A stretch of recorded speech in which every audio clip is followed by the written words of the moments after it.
Ay, nako, labada day na naman ngayon. Ang sakit na ng legs ko. Namamagana sa kalaba araw-araw dito sa bahay. Pero sige lang, kailangan ng 1.5 na sahod. Uy, hindi, bakit ka ba ganyan naman pag naglalaba ka, kitang-kita ang panty mo? Ano ba yan? Siguro pag dito yung asawa ko, pinapakita mo yan, inaakit mo yung asawa ko, no?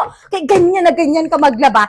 Pag ikaw naglaba, magpajama ka, hindi nakabiyan yan, halos lahat makikita na. Madam Siguro yung asawa ko, naman, dapat sinisilip naman ka pa naglalaba ka.